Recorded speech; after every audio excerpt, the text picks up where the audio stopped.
Hello people, today I have a Leica M2 in front of me, generously lent to me by a friend. It's been modified by Kanto camera in their beautiful blue-grey paint. Now, I don't know if it's coming out on camera, but it's like a turquoisey blue. It's extremely exquisite. Now, there are reasons why the person that bought this bought an M2 rather than an M3 or one of the newer cameras, and I'll go over the reasons why. But quickly, let's have a look around the camera. So we have a frame line select over here. So this one has frame lines for 35mm, 50mm, and 90mm. This thing over here, let me show you. If you just wind the film like that. That's a self timer. Modern cameras don't have that, so the MP won't have this and the MA won't have this. So that's a nice little touch if you want to take a quick selfie on a tripod or something like that. At the top, we have this thing. So this is the frame counter. You have to adjust this yourself at the beginning of a roll. I don't really mind that too much. It's not that much of a hardship. On the M3, this is in a separate window, M3 being a slightly higher model. You've got the rewind knob like this. I prefer this over the slanted one because this is a stronger design.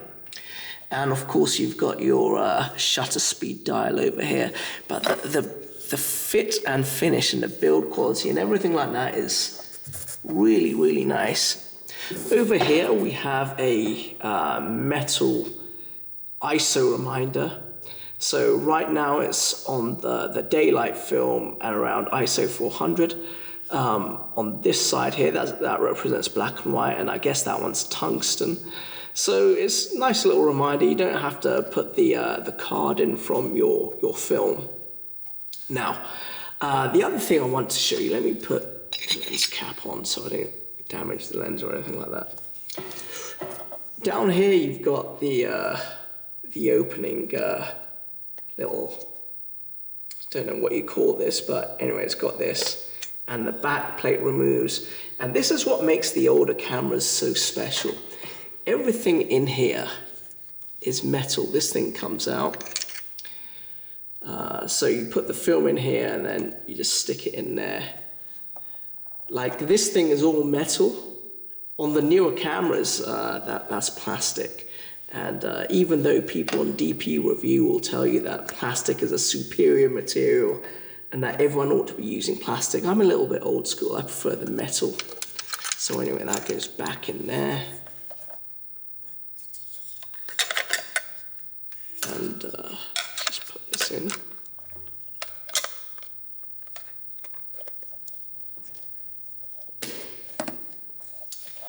It just feels so satisfying opening it up and all of this kind of thing. It's an absolutely beautiful camera.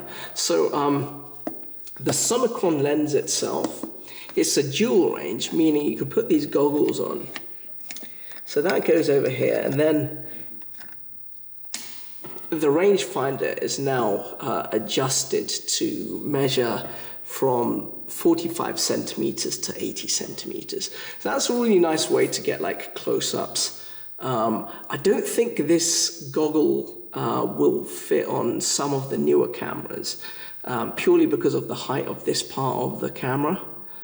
But don't quote me on that. I'm sure there's experts out there that know fully how well it's compatible with newer cameras. So there we are, that's the Leica M2. Now, there's reasons for getting this over different cameras, so let me just go over it. I've actually written some notes here. So over the M3, this has closer focusing, not just because of the goggles, just naturally if it was a different lens. This one focuses down to 0.7 meters like all of the rest of the Leica range. The M3, being an earlier model, can only go down to 0.9 meters. However, having said that, just as this was modified with a paint job, you can modify an M3 to focus closer as well. The other difference between the M3 and the M2 is the frame lines. So as mentioned earlier, this is 35, 50 and 90 millimeter, whereas the M3 is 50, 90 and 135 millimeter. So it really depends where you are on the lens spectrum, which one's better for you. The M4 uses a different design, so you got a two-piece film advance lever, part plastic, and you got a slanted rewind lever as well, which in my opinion isn't quite as strong. The M6 basically is the M4, but with through the lens metering and all of that stuff. However, it no longer uses brass. So, that's not quite as good. I prefer brass because it just feels heavy and it feels like it should be made of brass.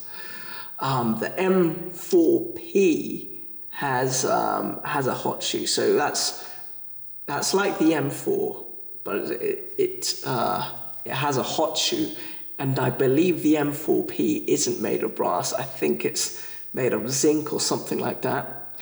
And also the new M6, which is what just been released, does have brass, but the older original ones don't. Okay, the M5 is the weird one, and it was superseded by the M6, which is more of the traditional design. So with the M5, it's a little bit bigger. Some people really like it. I actually quite like it myself, but if you want the original Leica shape, you wanna stick to one of the other ones. The M7 is electronic. That's a no for me. I want it all mechanical. The MP, the new MP, is basically an updated version of the M6, but built like this, but with a little bit more plastic. What do I mean by that? So the rear, this thing, the ISO thing, would be made of plastic on the MP, which I don't think it's as good. The MA is metal, however, and the MA is basically the new version of the M3, but as I mentioned earlier, on the inside you got a little bit more plastic material.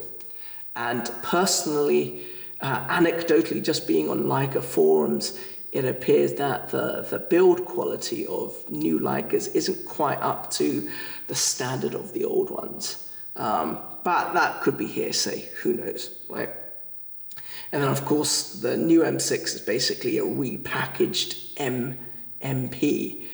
That's a really nice camera, I'm not going to lie. But you have the two-piece up here and the slanted rewind lever, which, I prefer this older style.